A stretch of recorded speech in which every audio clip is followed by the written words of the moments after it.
Okay, we are going to see the next 10 questions of chapter 31. Questions from 41 to 50. तो 41 पहले देखेंगे. Okay इसमें क्या दिया है? A point charge Q is placed at the origin. Find the electrostatic energy stored outside the sphere of the radius R centered at origin. इसके बाहर, radius R के बाहर. तो इसमें क्या करते हैं, पहले हम इसका कैपेसिटेंस लिख लेते हैं. ये सपोज इसने एक स्फेरिकल कैपेसिटर बनाया, 4 पाई एप्सिलॉन नॉट आर होता है उसका, and potential K Q by R. तो एनर्जी के फार्मूले में दोनों वैल्यू पुट कर देंगे, half C V square. C is 4 pi epsilon naught R, V की वैल्यू ये पुट कर दी, सिंप्लीफाई कर दिया, Q square upon 4 pi epsilon naught R आ गई इसकी वैल्यू. ऑलराइट, डायरेक्ट क्वेश्चन ही है almost. Now will see the next question. Metal sphere of radius r is charged to the potential V. Find the electrostatic energy stored in the electric field within the concentric sphere of radius 2r. एक r radius का है और दूसरा 2r radius का जो है उसके अंदर कितनी एनर्जी होगी. And show that electrostatic field energy stored outside the sphere of 2r equals to that stored within it. देखो तो सरफेस से यहाँ से देखो, ये आर का है, ये 2r का है, तो इसके अंदर कितनी एनर्जी होगी. ठीक है, तो पहले तुम सरफेस पे निकालते, सरफेस से इनफाइनाइट तक एनर्जी कितनी है. तो U equal half C V square होता है, सी की वैल्यू और वी इज गिवन. तो इतनी एनर्जी है सरफेस से इनफाइनाइट तक फैली हुई, वेयर वी विल बी के क्यू बाई आर. अभी हमें आर से 2r इसकी आधी मिल जाएगी, तो हम बोलेंगे बाकी उसके बाहर है. तो आर से 2r निकालने के लिए इलेक्ट्रिक फील्ड का फार्मूला तो ये होता है, एनर्जी डेंसिटी मतलब 1 मीटर क्यूब में कितनी energy, half epsilon not E square. तो ई की वैल्यू पुट कर दी हमने, है ना. तो इसमें ई की वैल्यू हम पुट कर देंगे, ई की वैल्यू बाद में, लेकिन ये यूनिट वॉल्यूम के लिए है. बट हमें ये आर ये अंदर वाला है और ये बाहर वाला है. तो इस वेरिएबल कंडीशन इलेक्ट्रिक फील्ड जो है चेंज हो रही है. तो एलिमेंट्री शेल पे हमने एनर्जी निकाल लेंगे पहले. तो यू जो है 1 यूनिट के लिए, एलिमेंट्री सेल का वॉल्यूम कितना होगा, इसका सरफेस एरिया 2 पाई आर अंदर का और ये उसकी थिकनेस डी आर. तो ये वॉल्यूम हो गया, शेल का वॉल्यूम ये, और ये यूनिट के लिए. तो यूनिट की जो है इलेक्ट्रिक फील्ड आती है, इसमें वेरिएबल कंडीशन है इसलिए. तो ये वैल्यू पुट कर दी हमने यू की यहाँ से, और इंटीग्रेट कर देंगे आर से लेकर 2r तक. ई की वैल्यू पुट करने के बाद कांस्टेंट सब बाहर निकाल लिए. ये यहाँ पे r⁻² बचा D R, limit r to 2r. जब इंटीग्रेशन कर रहे हैं हम, यहाँ पे हमने लिमिट भी लगा दी, 1/2r आ रहा है इसका, यहाँ पे पुट कर दिया. बस अभी इसको टर्म्स अरेंज किए. ये तुम्हारा ये वाले स्क्वायर वाले टर्म जो है वी स्क्वायर के बराबर है, और ये एक्स्ट्रा बचा हुआ है, इसको और सिंप्लीफाई कर लिया. ये pi epsilon naught R V square, ये ऊपर वाले टोटल का आधा है. देखो ये टोटल है इनफाइनाइट तक, 2r तक इतनी है, r से लेकर आधा है. तो वो अपना प्रूव हो गया. तो सेकंड पार्ट भी, which is half of the energy on the surface to infinity, remaining half will be after 2r. आधी यहाँ तक है तो बाकी आधी 2r से इनफाइनाइट तक होगी. ठीक है, इसको देख लो.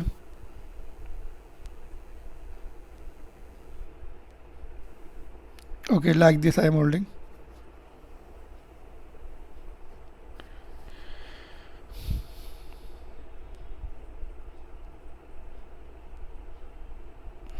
We'll do the second method also, alternate method देखते हैं. Without integration also we can do it. तो ये तुम्हारा r है अंदर का, बाहर का 2r है.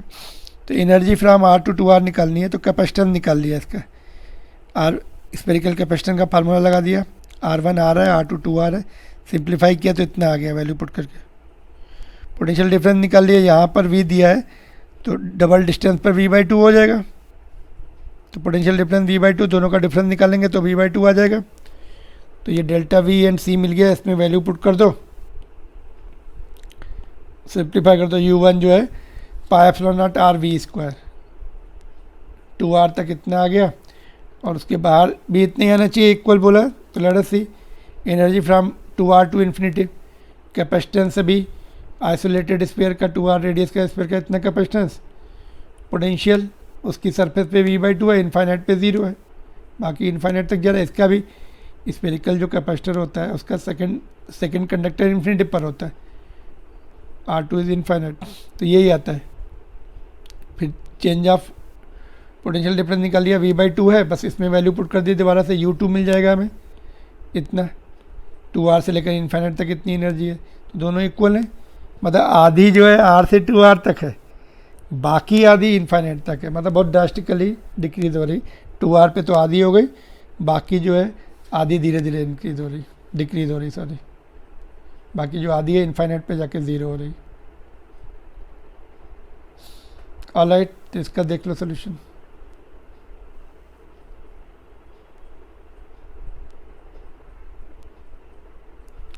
Moving on to the next question. Large conducting plane है, जो सरफेस चार्ज डेंसिटी इतना सिग्मा दिया है, find the electrostatic energy stored in the cubical volume of a this much in front of the plane. तो uniform होती है तो इसमें इंटीग्रेशन की जरूरत नहीं। ये 1 मीटर स्क्वायर की तो multiplied by the volume of the cube उतनी। तो ये एनर्जी डेंसिटी है, वैल्यू पुट कर दी।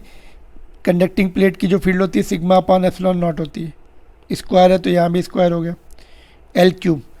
सारी वैल्यूज दी हैं, put it and it will be in joules. Uniform plate के लिए ईजी है निकालना, नॉन यूनिफॉर्म में इंटीग्रेशन करना पड़ता। नेक्स्ट क्वेश्चन देखते हैं 44th। Parallel plate capacitor having the plate area इतना, separation 1 connected to the battery of 12। The plates are pulled apart to increase the separation to times 2 millimetre. Calculate the charge flown through the circuit during the process. जब हमने area जब उसका change किया gap तो capacitance change हो गया, तो charge will be changing because capacitance change होने से चार्ज होल्डिंग कैपेसिटी चेंज हो जाती है। ऑलराइट, तो इसको पहले एक एक पार्ट करके चलते हैं, काफ़ी सारे पार्ट्स हैं इसके, तो लेट्स सी। ओके, तो पहला पार्ट Q1 निकाल लिया डिपेंडिंग अपॉन C1 जब उसकी गैप 1 mm है, तो ये आ जाएगा सॉल्व करने से। Q2 आधा हो जाएगा, कैपेसिटेंस आधा हो गया तो चार्ज भी आधा हो गया, जितना ये आया उसका आधा कर दिया। तो charge flowing delta Q difference of both, इतना चार्ज वापस चला जाएगा बैटरी में क्योंकि सेकेंड टाइम में कम हो रहा है, तो उसका कैपेसिटेंस कम हो गया, चार्ज होल्डिंग कैपेसिटी कम हो गई, वापस चला गया। तो इस पर बी पार्ट है, how much energy is absorbed bye the battery during the process. Energy absorbed will be charge absorbed into potential, it's potential. Charge इतना गया, पोटेंशियल 12 है, तो इतनी एनर्जी अब्जॉर्ब हो गई 12.7 इंटू 10⁻⁻10 जूल। सी पार्ट देखेंगे, calculate the stored energy in the electrostatic field before and after the process. Energy C1 C2 से निकाल सकते हैं, C1 V square and final energy C2, final जो है तुम्हारे C2 आधा हो गया है ना, तो इस एनर्जी भी आधी हो जाएगी, वो पोटेंशियल तो वही है, पहले इतनी बाद में इतनी। देखो अभी ध्यान से, पहले इतनी थी और उतनी ही पूरी चली गई अंदर, बैटरी को चली गई, तो ये कहाँ से आई, वर्क डन किया हमने, उसकी गैप को चेंज किया था तो ये वहाँ से आई। तो वर्क डन या तो इतना होगा या इससे ज़्यादा होगा, चेक करते वर्क डन कितना होगा। फाइनल एनर्जी इतनी बची है, इनिशियल वाली पूरी बैटरी में चली गई, तो वर्क डन निकालना पड़ेगा। W = F dx, फोर्स जो है Q ही होता है, charge on the one plate, field of the other plate, charge C into V, field आधी होती, टोटल की आधी होती है ना, एक की E/2 दूसरे की E/2, तो इसलिए E/2 रखा। Field is of one plate only. C की वैल्यू पुट कर दी है, ε0A/d, d की जगह x लिखना है, variable condition. V as it is, और इलेक्ट्रिक फील्ड से है, यहाँ पे 2 है,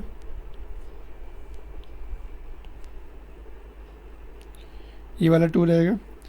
और इलेक्ट्रिक फील्ड से, इलेक्ट्रिक फील्ड से पोटेंशियल ग्रेडियंट V/x होता है, तो यहाँ पुट कर दिया। बस अभी कांस्टेंट बाहर निकाल के इंटीग्रेशन कर दिया, नीचे x 2 बार है, इंटीग्रेशन किया, ये आया, लिमिट्स लगा दी, ये आई, लिमिट की वैल्यू पुट कर दी, इतना। अच्छा, इतना ही, जितनी एनर्जी फाइनल बची है उतना ही एनर्जी हमें, उतना ही वर्क किया हमने, कोई भी एक्स्ट्रा वर्क नहीं किया। इसका मतलब कोई भी लॉस फील्ड हीट में नहीं हो रहा है, energy is conserve, therefore no heat produce. ठीक है, तो बी सी डी पार्ट जो हमने ऊपर डिस्कस किए उससे फाइनल एनर्जी इतनी ही थी, इतना ही वर्क हुआ हमारा, और जितनी इनिशियल थी वो पूरी बैटरी ने ऑब्जॉर्ब कर ली थी। ऑलराइट, तो this is the question. Now 45th question देखेंगे हम। Capacitor having the conduct capacitance इतना is charged by the 24 volt, charging battery is disconnected and capacitor is connected to the another battery of 12 with the positive plate of the capacitor joined with the positive terminal of the battery। पहले 24 पर connect किया, फिर 12 पर connect किया। Find the charges on capacitor before and after. Q is equal to C1V, I mean CV1 and CV2। C तो same है, V1 and V2 change हो रहे, तो इससे Q1 Q2 मिल गया। पोटेंशियल आधा हो गया तो चार्ज भी आधा हो गया। सेकंड में क्या डिफरेंस पूछा है? Okay, find the charge flown through the 12 volt battery. तो डिफरेंस आप बोथ है ना, तो जो डिफरेंस है उतना फ्लो हो रहा है।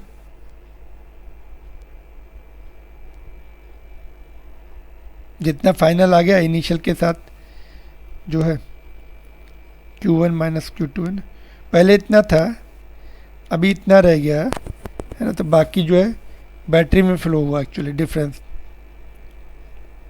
बैटरी में फ्लो हुआ, flown in the battery in fact है ना। See is the work done by the battery और ऑन द बैटरी। तो ऑन द बैटरी है, बैटरी की तरफ गया, बैटरी पे वर्क हुआ। ऑन द बैटरी कितना वर्क हुआ? जितना चार्ज का डिफरेंस आया और कितना पोटेंशियल है, चार्ज का डिफरेंस इतना आया, पोटेंशियल से मल्टीप्लाई किया तो इतना आ गया। मिली जूल में इतना लिख सकते हैं या ऐसे लिख सकते हैं, 14.4 मिली जूल। डी पार्ट देखते हैं। Find the decrease in electrostatic field energy.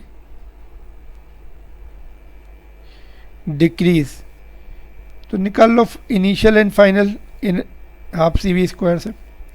Initial half C V one square, final potential इतना है, पहले 24 था बाद में 22, तो डिफरेंस इतना आ गया।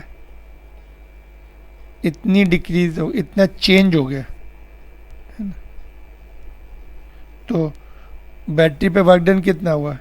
14.4, और डिक्रीज इतना हुआ, तो कहाँ गई बाकी हीट में कन्वर्ट होगी? जो डिफरेंस है ना, जितनी कम हुई और जितनी बैटरी में जमा हो गई उतनी से माइनस कर दिया, बाकी कहाँ चली गई? हीट में। ऑलराइट, तो you can see this solution.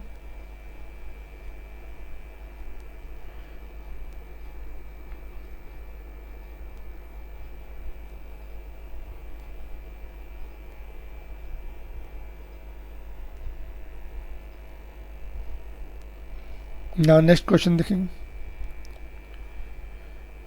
Consider the situation shown in the figure. The switch S is open for the long time and then closed. Find the charge flown through the battery when the switch S is open. जब खुला है तो ये दोनों series में है, C/2 और E the battery, इतना चार्ज है। जब बंद हो गया तो ये शॉर्ट सर्किट हो गया, ये और ये सेम पोटेंशियल पे आ गया। देखो, तो इस पर चार्ज स्टोर ही नहीं होगा, ये डिस्कनेक्ट हो जाएगा, यही इफेक्टिव बचेगा। C2 will be Q2 will be C into E, right hand side capacitor is short circuited।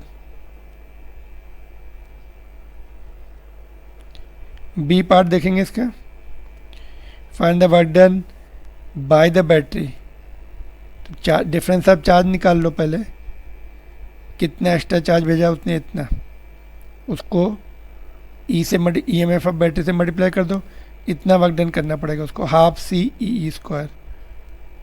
ठीक है, जितना चार्ज भेजा according work done. Find the change in the energy stored in the capacitor, तो initial and final energy का difference निकाल दो, है ना। तो फाइनल एनर्जी इतनी हाफ सी स्क्वायर, इनिशियल इतनी थी, दोनों कैपेसिटेंस सीरीज में थे तो एनर्जी कम थी, इतनी, ठीक है। तो इतनी चेंज हुई, इतनी बढ़ी, बट बैटरी ने कितना वर्क किया, इतना, तो बाकी कहाँ गई, हीट में कन्वर्ट हो जाएगी। Work done bye battery minus extra energy stored, ये आ गई। तो बाकी डिफरेंस जो कहाँ चला गया, हीट में चला गया। तो जब बैटरी चार्ज भेजती है, चार्ज फ्लो होती है बैटरी वगैरह में, तो हीट लॉस होता है इलेक्ट्रोलाइट वगैरह में। और जब एक्सटर्नल वर्क किया, पिछले वाले क्वेश्चन में हीट लॉस नहीं होता, हमने ही उसके प्लेट्स को शिफ्ट किया था, है ना। तो उस समय जो हमारा वर्क था उसकी वजह से चार्ज गए थे अंदर उसमें बैटरी में, ठीक है।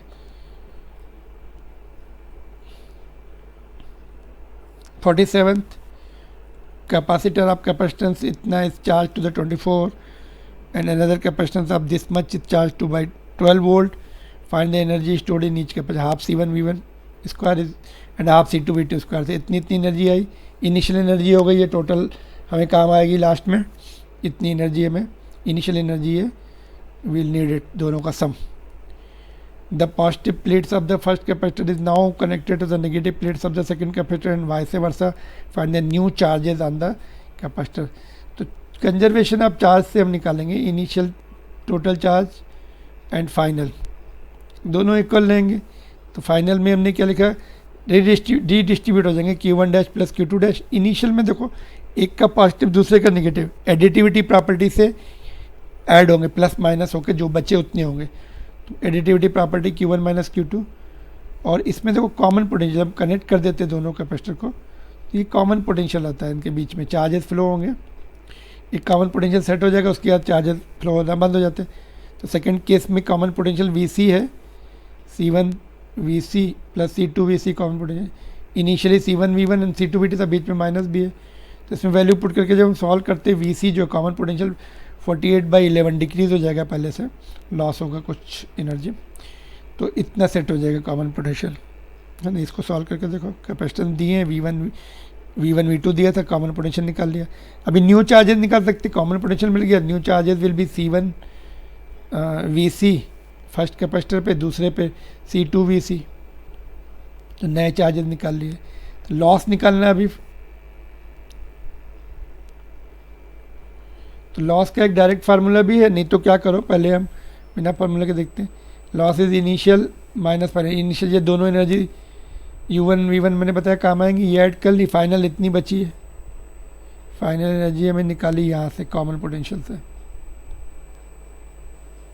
हाफ C1 प्लस C2 दोनों पैरेलल में आ गए थे, VC was the common potential, उससे एनर्जी इतनी निकाली, तो इतनी लॉस हो गई। इसका एक डायरेक्ट फार्मूला भी है लॉस का, half C1 C2 upon C1 plus C2 V1 plus V2 square. Opposite polarity से यहाँ पे प्लस आ जाता है और सेम पोलरिटी से यहाँ पे माइनस आता है, माइनस वाला तो है बुक्स में, बट ये सेम पोलरिटी कनेक्ट करने से ऐसा आता है, इससे भी सेम आ जाएगा, ठीक है। तो you can see the derivation, you can see the this one solution. Okay, next question पे चलते हैं 48 पर। 5 microfarad capacitor is charge to 12 volt, the positive plate of this capacitor is now connected to the negative terminal of 12 volt battery and vice versa. Calculate the heat developed in the connecting wires. तो इसमें क्या किया, ये capacitor है 12 volt है, इस पर the positive plate is of this capacitor now connected to negative plate. Battery उतने वोल्ट की है बट टर्मिनल उसके अपोजिट कर दिए, ठीक है। तो पहले एनर्जी निकाल ली उतनी, बाद में भी सेम वोल्टेज है, फिर से उतनी एनर्जी, इनिशियल फाइनल एनर्जी तो उतनी है, लेकिन चार्जेस तो फ्लो होंगे, एक टर्मिनल से दूसरे टर्मिनल पर जाएंगे, उसकी वजह से एनर्जी लॉस होती है। तो चार्जेस मूव कितने होंगे, देखो यहाँ पर पहले लेफ्ट वाली प्लेट पे पॉजिटिव था, इस पर नेगेटिव है, अभी लेफ्ट प्लेट पे नेगेटिव, इस पे पॉजिटिव। तो राइट प्लेट पे पहले कितना था, माइनस Q, अभी कितना है, Q है, कितना देना पड़ा, Q डैश, दोनों मिला के Q होना चाहिए फाइनल, तो क्यू डैश इज 2Q, तो 2Q देना पड़ा उसको, है ना। माइनस क्यू से क्यू कराना है तो 2Q देंगे, तो माइनस क्यू प्लस 2Q तो Q आ जाएगा, तो 2Q देना पड़ेगा तब जाके Q आएगा। तो charges move in the circuit is Q dash which is equal to 2Q which is equal to 2CV। तो Q dash C and V की वैल्यू पुट करके निकालेंगे, इतने चार्जेस मूव हुए। तो वर्क डन में इतने चार्ज मूव करने के लिए वर्क डन कितना करना पड़ेगा बैटरी को, Q dash into V, charges move निकाल लिए, V12 है, बैटरी का चेंज नहीं हो रहा बताओ, तो आंसर आ जाएगा इतना। Energy remains same but this work done goes into the heat, electrolyte वगैरह में हीट में कन्वर्ट हो जाएगा। ऑलराइट, तो इसका देख सकते हैं सोल्यूशन।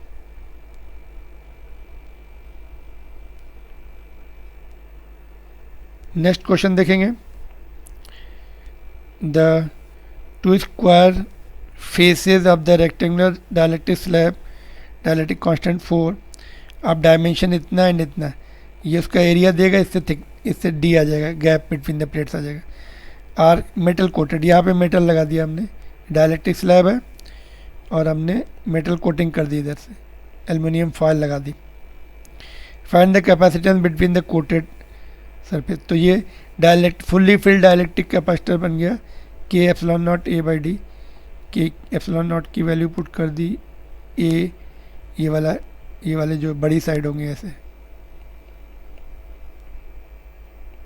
ये बीच में डायलेक्ट्रिक भरा हमने, तो गैप जो है ये 1 mm का, तो इसे निकाल लिया हमने, इतना आ जाएगा। सेकेंड पार्ट देखते हैं, if the above capacitor is connected across the 6 volt battery, the charge supplied by the battery, तो Q is equal to CV, C निकाल लिया हमने ऊपर से और V दिया 6 वोल्ट की, मल्टीप्लाई कर दिया, इतने नैनो कूलम बैटरी सप्लाई करेगी। उसके बाद पूछा है द इंड्यूस चार्जेज अंदर डायलेक्ट्रिक, इंड्यूस चार्ज का ये फार्मूला था, Q induce is equal to Q charge अंदर capacitor 1 minus 1 by K dielectric constant है, तो ये फार्मूला होता है, इसमें वैल्यू पुट कर देंगे, इंड्यूस चार्जेज इतना, तो the net charge appearing on the one of the coated surface, दोनों का डिफरेंस, ये बैटरी ने भेजा, ये इंड्यूस चार्ज है, तो इतना बचेगा। देखो कैसे होता है, क्या होता है, ये मेटल प्लेट है, देखो यहाँ पे डायलेक्ट्रिक जो है ऐसे, डायलेक्ट्रिक कांस्टेंट, डायलेक्ट्रिक के जो मॉलिक्यूल ऐसे माइनस प्लस इस तरह से पोलराइज हो जाते हैं। देखो ये डायलेक्ट्रिक का मॉलिक्यूल है, माइनस इधर क्योंकि ये पॉजिटिव प्लेट है, ऐसे ये भी माइनस प्लस, ऐसे ये भी माइनस प्लस ऐसे पोलराइज हो जाते हैं। और लेफ्ट वाली पे तो यहाँ पे प्लस, ये माइनस, लेफ्ट दूसरी वाली प्लेट पे अपोजिट, तो ये माइनस लेयर बच रही है इंड्यूस चार्जेस की, वो जो है Q इंड्यूस, वो जो है नेट चार्ज को कम करती, Q डैश जो हमने लिखा है इसमें ये वाला, तो माइनस कर देगी वो, तो पोलराइज हो जाते हैं डायलेक्ट्रिक मॉलिक्यूल्स और अपोजिट पोलराइज होते हैं, तो डिक्रीज करते हो, तो C is equal to Q by V है, तो Q टेंस टू डिक्रीज, इसीलिए capacitance tends to increase for same potential difference. Alright, this was the question number 50. This much today. Next class we'll see the further 10 questions. Thank you very much. Keep working hard. All the best. God bless you. Thank you.